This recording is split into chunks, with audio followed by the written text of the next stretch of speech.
Oh, hi. I'm Brian, your game show junkie. I was just listening to a little music there.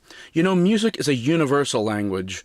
As long as you don't sing any of the lyrics and just play the melody itself, if anybody in the world knows that melody, they can sing it in their own language. Admit it. When you're listening to the radio and you hear a song, you always try to come up with the song title before you hear any lyrics. That's because of a game show that's as old as television itself. The $100,000 Name That Tune.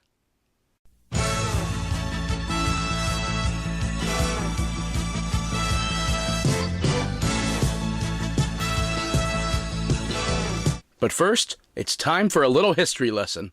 In the 1950s, NBC brought their popular radio quiz show Name That Tune to television. It was a simple game where two contestants raced to name 4 tunes for various amounts of money.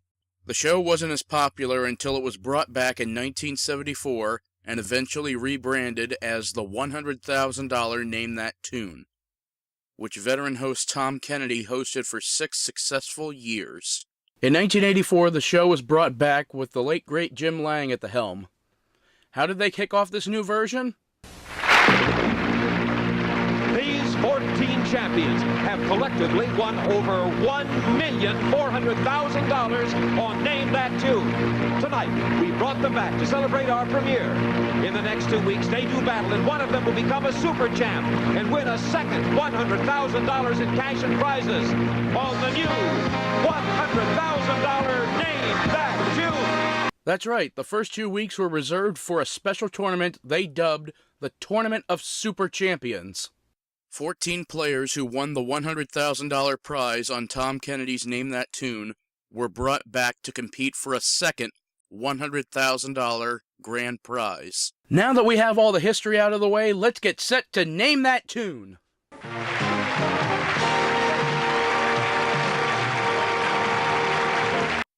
Name That Tune was broken into a variety of musical games for various amounts of points. After the contestants were selected from the studio audience, they started at stage right with my personal favorite, Melody Roulette. The wheel was made up of an inner wheel with money amounts from $100 to $500, and an outer wheel with a colorful design, and a spot called double. If the double was lit, the amount of money spun would be worth double the amount. Throughout the run, they would switch between this wheel and the quote-unquote tournament wheel, which had amounts from $250 to $1,000. For most of the run, the wheel was spun a maximum of 5 times. Whoever was ahead at the end of the round gets to keep their money and wins 10 points. In each game, a tune was played. The first to hit their buzzer and name the tune would be awarded with a point and the amount of money spun. With the more expensive wheel, they spun it only once to see how much the winner would receive. The second game was at stage left, called Tune Topics.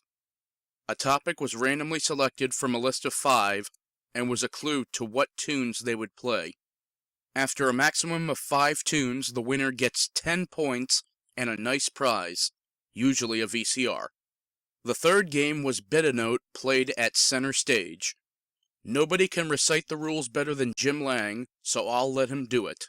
I'm going to read you clues to well-known tunes. You bid against each other as to how few notes it will take you to name that tune. First player to score 3 tunes wins Bid-A-Note. In this case, goes on to the golden medley.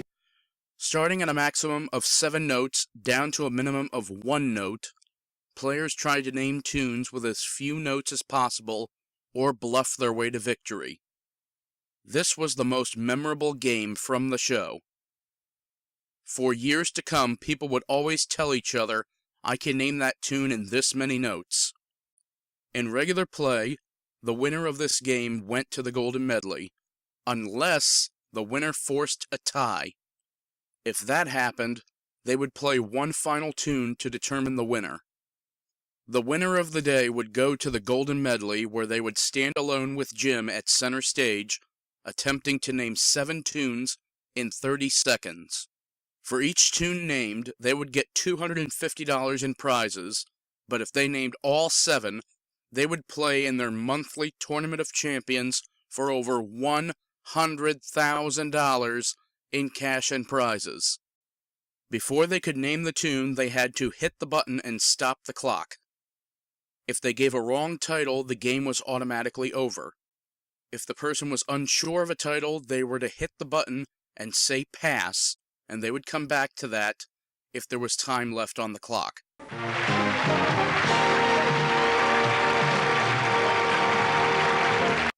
Once a month, they would bring back the players who beat the Golden Medley, and they would play each other for the $100,000 prize package. Depending on how many people did it, there would be 2 people per semifinals who would play a full show as described before, or there would be 3 or 4 people at the beginning. In those semifinals, they would replace Melody Roulette with an elimination round. The first 2 players to name 2 tunes would do battle for the rest of the show in the remaining games. In these cases, Bet a Note was played for 10 points, and the Golden Medley Showdown was for 20 points. The winner of the 2 semifinals would play each other in a full show for all the marbles. The prize package included all of this. A home entertainment center from Hitachi. A 45-inch projection television with remote, a portable video recorder, and a complete stereo system including 10-band equalizer. Furnished by Hitachi. A week's vacation every year for the rest of your life in your own timeshare condominium from Watt Industries in Palm Springs. Enjoy the country club atmosphere, tennis, lake, swimming pools at the Desert Breezes Timeshare in the Desert from Watt Industries, Palm Springs. A 14-karat gold custom design emerald and diamond necklace featuring almost 100 diamonds and an emerald of approximately 3 carats. A Caribbean holiday from Costa Cruises, visiting romantic ports such as San Martin, Martinique, Barbados, Antigua, and St. Thomas, plus the many on-board exciting daytime and evening activities from Costa Cruises. A grand piano by Schaefer & Sons. The tone is full, rich, and powerful. It's action responsive. This grand is indeed a great performer, furnished by Schaefer & Sons. The entertainment center from Polynesian with snack bar, stools, moonroof, and Aloha 2 acrylic spa with molded benches and lounges. Everyone will enjoy relaxing in the Aloha 2 by Polynesian Spas. From Jules Jurgensen, ladies and gents, quartz analog watches and 14-karat gold bracelet cases. His has a calendar with 2-tone dial. Hers has 16 diamonds weighing 1 carat, both with black sapphire crowns by Jules Jurgensen. It's here and it's hot. America's first mid-engine production car, the totally new FIERO, only from Pontiac. We build excitement. Out of all the tournaments, the most memorable for me was the last of the series. This was the tournament of heartbreaking losses and unbelievable comebacks. I never felt more personally ill for someone's loss than I did for Tammy Warner. She, like my mother, was really good at the game. I wanted so bad for her to at least make it to the finals, but her 1-point lead vanished in the last 3 seconds. Let's go, your boy! Yes, it's tied up. The score is tied. Time is up. That's it. You didn't beat it in. I guess I knew I would get in touch with her one day, and sure enough, I traded with her 3 times. The man who beat her, Les Gould, was on the verge of losing himself when he killed it at the Golden Medley Showdown for a 40-40 tie, forcing a 1-tune tiebreaker for all the money. We ask the audience to be very quiet. Tommy's ready. Are you both set? Okay. Listen and name that tune. Left. Trains and boats and planes. You got it! You got it! You got it! All right. That is an epic ending to the series. For 1 month in between tournaments, they held a home viewer sweepstakes so people at home could win some prizes. The rules went like this. Now home viewers can win a portion of $100,000 in cash and prizes to name that tune. Send postcards only with their name, address, zip code, and phone number. Mail each card separately. To name that tune, Post Office Box 4310, Hollywood, California, 90028. Entries must be received by November 9th, 1984. If one of the Name That Tune winners draws your card, you become his partner. If he wins the Golden Medley, you win a prize. Contest open to residents of 48 contiguous United States, 18 years of age or older. Employees and their families of ABC, NBC, Ventura Associates, and companies associated with Name That Tune are not eligible. Drawings will be held under the direction of Ventura Associates, whose decisions are final. Winner is subject to verification of eligibility. Nothing to buy. All federal, state, and local regulations apply. Taxes are the responsibility of the winner, whose name and likeness may be used for promotion purposes. Void where prohibited. No substitution for prize. Winner eligibility statement must be returned within 10 days from the date it is issued. Send as many postcards as you like. You might win up to $10,000 in cash or prizes. Okay, here's the simplified version.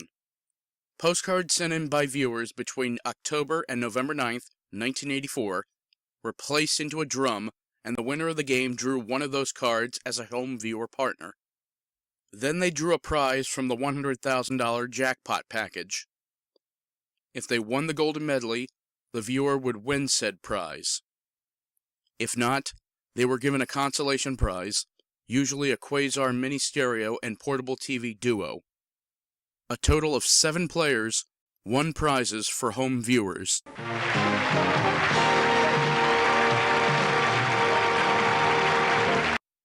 As mentioned, the show became popular with Tom Kennedy as host. He did do an amazing job, but the one I remember hosting was the energetic Jim Lang. Jim, like a lot of game show hosts, came out of a background of radio, so this show was right up his alley. He even gives this confession during the Super Champs tournament. Welcome to the new $100,000 Name That Tune. For years, it's been one of my favorite shows, and now you'll be able to see it every day at this time. He was always seen dancing to the music in one way or another, and was just as excited as the contestants when they won the golden medley. Lucy in the sky with diamonds. You got it!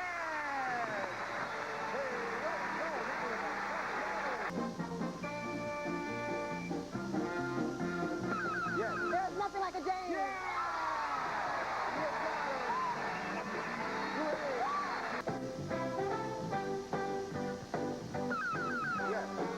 Baby, baby, where did our love go? You got it!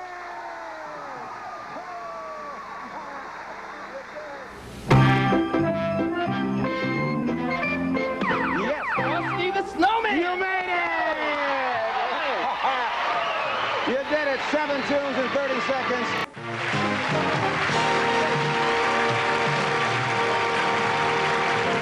The studio, designed by Jack McAdam, was set to look like an old theater, such as the Academy of Music or Radio City Music Hall. It also has the feel of a Broadway show, with the addition of lots and lots and lots of blinking lights. The crowning visual was the view of a live orchestra, conducted by Tommy Oliver.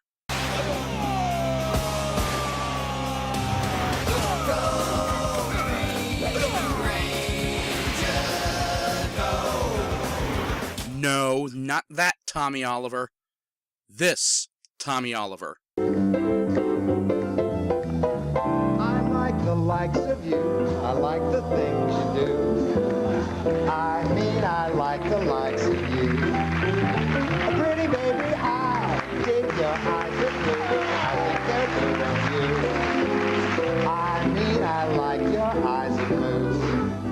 Golly, golly gee, if I could only say what I mean if I could mean what I say. For visually attentive people such as me, the colors of the podiums would change from game to game. Melody Roulette was red, Tune Topics was blue, Bit A Note was orange, and the Golden Medley was also blue. This way, if you tuned in late, you can see the color and know what game was being played. The clock used in the Golden Medley rounds was an unusual specimen. In Tom Kennedy's era, the clock was a digital countdown clock counting down to 0. This clock showed all 30 numbers, which disappeared counterclockwise until no time was left, represented by all empty spaces.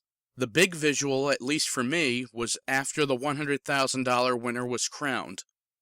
The stage would be littered with a drop of confetti, balloons, and streamers, and family members came running onto the stage.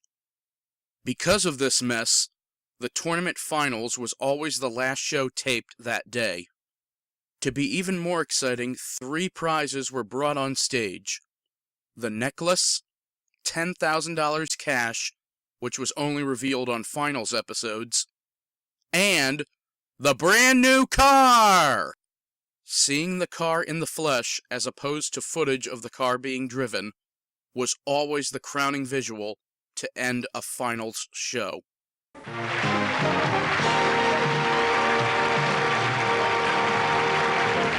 Like Bullseye, there is no clean copy of the theme song available.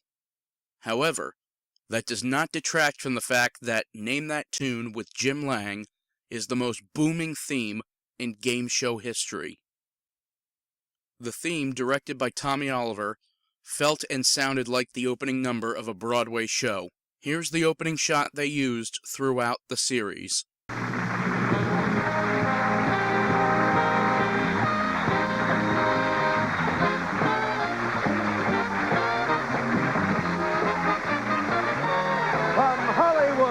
It's the new $100,000 Name That Tune. During the ending, the theme loops until they fade out, and you can't help but dance to it.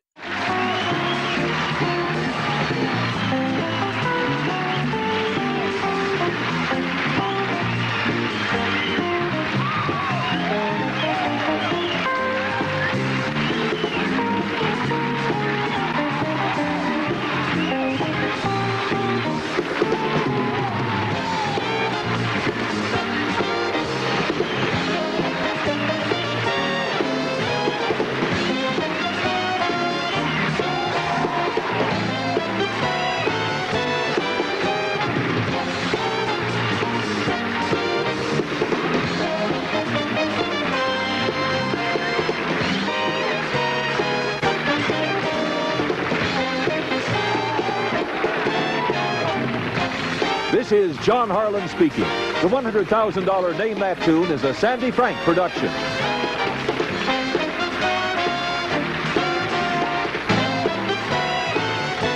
The buzz-in sound was different from day to day. Here are some of the sounds they used.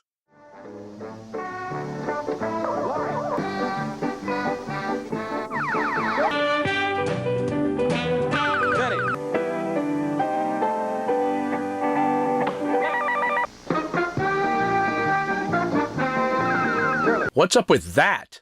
They never chose one, so they just kept changing it, hoping that one of them would stick?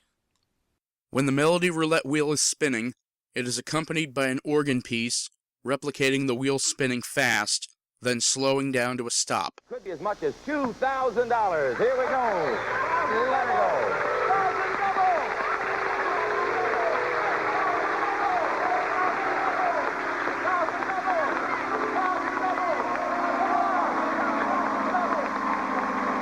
Double. Come on. Yeah. In Tune Topics, they used a sharp tone as the topics were shuffled at random. Here we go. In case you weren't in front of the TV, they followed the last second ticking off the clock with a loud bell to signify that time was up. Oh, I'm sorry. That tune number 3 was Columbia, the Gem of the Ocean. And the one you just missed and didn't answer was Tiny Bubbles, the old Don Howitt, Tiny Bubbles.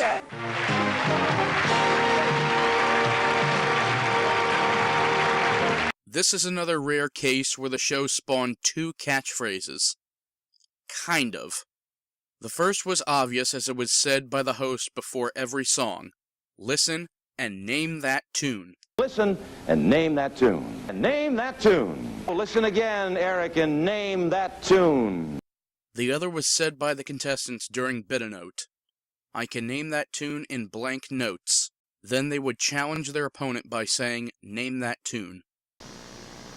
Shirley, I can name that tune in 6 notes. Beth, I can name it in 5. Shirley, I can name that tune in 4 notes. Wes, name that tune. Tammy, I can name that tune in 6 notes. I can do it in 5 notes. Tammy, 4 notes. Name that tune. I can name that tune in 5 notes. Well, I can name that tune in 4 notes. Oh, yeah? Well, I can name that tune in 3 notes. So name that tune and shut up already. There you have it. Name That Tune. A show that proves the simple universal language like music can become an addicting game. Of course, where there's success, there were copycats. And this show was no exception. Many shows tried to make successful shows out of naming tunes. The only one that was a real success was a spin-off show by Name That Tune's producer, Sandy Frank. But I'm sure you've had enough music for one day, so until next time, I'm Brian, your game show junkie, saying, I haven't had enough music for one day. See you next time.